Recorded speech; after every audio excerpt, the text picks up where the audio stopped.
nagmamadali. Akala ko, dami na anong eh. Nakala, ikaw na nanalo sa raffle. Opo. Ikaw na nanalo sa raffle. First time po ba ito? Kaya, Wow, congrats po. Ay, wait, Francine, pag-usapan naman natin yung singing career mo. Wow. So, yun naman talaga ang trajectory natin. Pa-singer ka siya. oo. Hindi naman po siguro pa singer. Sideline po po. Medyo lang po. Siguro po mas, eto na siguro yung time na mas nag-explore na po ako sa ibang bagay bukod sa pag-acting. Wow. And yun ang sabi mo, hindi ka talaga, si Miss Jamie po yung nagturo sa'yo kumanta. Like, how did it go? Ano po, masaya siya, pero medyo nagkaroon lang po ng difficulties ako, syempre po, kasi kinakabahan po ako. So, nangunguna yung kaba ko kaysa yung isip na, or yung motivation ko na hindi, tapusin mo na to, kailangan mo gawin to. Kasi po, sobrang talaga ako kinakabahan noon, kahit nung gabi parang dasal ako ng dasal, nga po sabi ko, puro luya po talaga ako. Totoo yung luya? Ano yung kwenta sa luya? Ano po siya, hindi naman po talaga instant na nakakapagpaganda ng boses. Ano lang po siya, parang yung pakiramdam po, parang mas... Nagsusoothe. Opo, yun, mas kumakalma yung lalamunan. So, nakailang luya drinks ka to prepare? Hindi ko po mabilang. Hindi, siguro po mga 4 lang naman, mga 5 baso, mga ganun naman. Pero iba't ibang araw. Opo, mga ganun, nagpapagawa po talaga ako sa kila mama sa bahay. Wait lang, so Francine, dahil dyan, sample mo naman kami ng ano mo, konting vocalization. Paano ba? Para turuan mo naman yung mga audience natin. Hindi po ako nag-vocalize or anything. Diretso po talaga ako salang. Kaya po, yun po. But you sounded really great. Yes. Thank you po. Yun nga po sabi ko, Tita JB, parang pwede po matulog nila nga. Pinakabahan na po. Pwede po sa panaginip na lang. Pero yun po, thankful po kasi na nairaos naman. Francine, yung reaction mo pag tinatawag ka ng recording artist? Oh my gosh! Nakakatakot po na nakakatuwa. Kasi po, dahil sa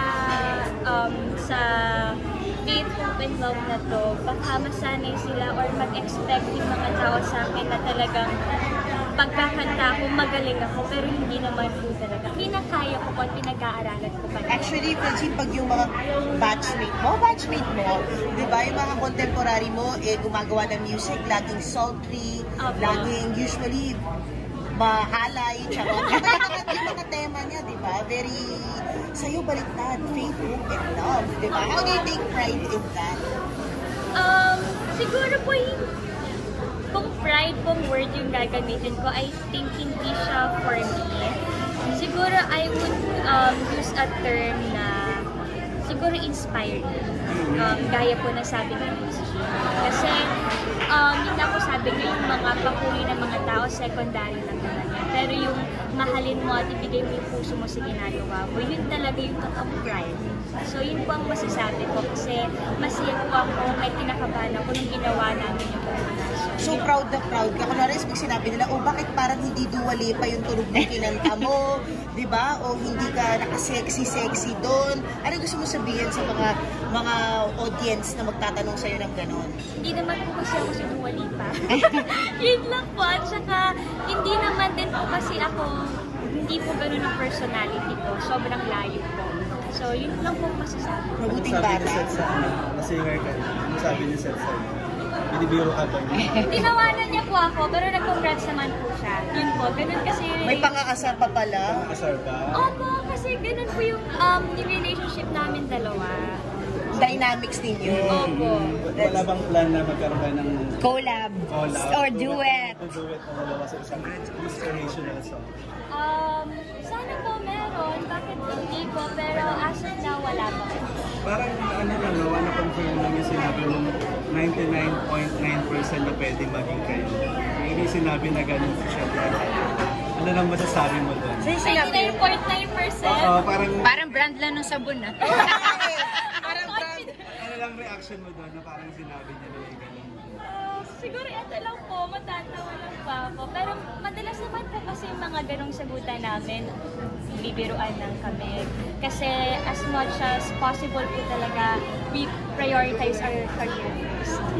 That's nice. Tapos natutuwa rin kami, Francine, na parang nakita na kayo on screen, both nila Andrea, nila Clyde, yung show noon time ng Sa Lucky Day. sa Lucky Day. Ano lang masasabi mo na parang rekindle na yung friendship? Yan. Nag-rekindle na. Nag-rekindle na. Yung pagbabalik ng friendship ng Gold Squad. I mean, after all, we're professionals naman po, and ang trabaho ay trabaho. Pero kung sasabihin ko medyo... You're not there yet. Yeah, I mean, Ayaw mo rin i-force. okay naman po kami. I mean, hindi super friends like before, but very civil. Yun po. Would you say yung civil mo is comfortable civil? Yung wala na talaga, no past stories na talagang nakaka-affect sa pagiging civil nyo? Sa akin po wala naman po talaga. Sa akin po wala. All is well. For me, yes. And comment na sila yung pinipare ngayon. Ni Make Love, Andrea, and sila na yung parang new love team. Isa naging taga-sarili. I'm very happy for them po kasi I know na matagal na silang magkaibigan talaga, bata pa lang sila, and I think it's easier for them na to do their work. Mas smooth na. Francine, ano lang natin, what's the status of your relationship with Zed? Sorry po? Anong status ng Lagi relationship? tinatanong yun. Status? Kasi 99.9 sa atin. Oo, eh. Ano lang. Kayo na ba? Hindi po. May 1% Kung- na lang natitira. Kung ano lang po yung nakikita niyo po sa amin, ganun din naman po kami off-cam po talaga. Hindi naman po kami nagpe-pretend pag may camera, hindi rin naman po kami nagpe-pretend pag wala. So, I would say, status namin, nasa friends pa rin naman. But it's nice na you're not, hindi ka napipressure, lalo na sa showbiz na, di ba? Parang 10 times na namin ito tinanong. Pero 10 times ulit siya sinasagot, di ba? In a way po, nakaka-pressure kasi parang sa atin, sa culture nating mga Filipinos, pag love team kayo, hindi na ba? Pero I'm very grateful rin po kasi hindi rin kumakagat si Seth sa mga ganon. Hindi kami nape-pressure in a way na parang nag-aabang sila, tayo na lang. Hindi. I'm very grateful for him kasi he respects my mom very much, and ako din. So, walang pagwersa sa Galing kahit din. ano. Francine, ano na lang, additional info na lang sa South Korea, mag-record ka sa Ano yung re-record mo sa Korea? Ano po yun, para siyang English version ng isang Korean song. Pero, yun pa lang po yung pwede ko munang sabihin. Pero parang mag-start po kami siguro this month or next month. So, international artist ka na. Oo nga. Opo. Yeah. May kasama kang Korean dito or ikaw solo mo to? Oh my gosh! Baka po, ang gawin namin na shoot is isa sa Korea and then isa sa Philippines. Would it be possible to know kung sino yung Korean star na makakasama mo? Hindi pa daw po eh. Hindi pa daw po. Last na lang, sorry. Sorry, last. Yung It's Your Lucky Day, marami nagtatanong kung ipapagpatuloy. May balita ba? Actually, yun nga rin po yung gusto kong malaman. Kasi ako po, bilang hindi po ako host, enjoy ko po talaga yun. Kasi natutuwa ko sa mga kasama ko, masaya ako, payapa yung loob ko kapag kasama ko sila. And para po kasi sa akin, pag nagtatrabaho ako, yun yung importante. Yung na-enjoy ko at payapa yung loob ko. Tsaka baka hindi ka makabok ng bakasyon. Tsaka alam ko, Daily. kailan, di ba? Teka lang, alis ba ako? Pero congrats ha, super nag-click talaga kayo. Salamat Congrats. po. Thank you po. What's next to you after Fracture? May mga bonding ng movies together with Saya? Ngayon po, inaayos pa rin po kasi talaga yung schedule for sa movie namin kasi we don't know if it's gonna like magpo-push through pa siya this year or baka next year na lang sis papasko na po. But yun na rin po kami. Yun na lang. And last na lang, sorry, kaya ko rin natanong kanina kung wala na yung last. Singilin mo na kami, Mars. Holiday. Holiday na lang, yun na lang. Plano niya sa Pasko? Para may bangko na rin kami.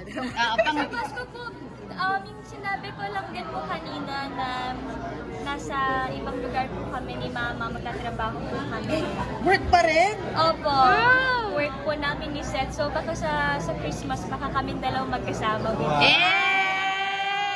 ang galing ng mami. Out of the country. Oh. Wow, ang galing ng mami mo to handle you that way. Thank Thank you. you po. Thank you, friends. And congratulations, singer. Papakuha lang kami ng outfit. Thank you so much po. Thank you so much. Papakuha lang kami ng outfit. Mars.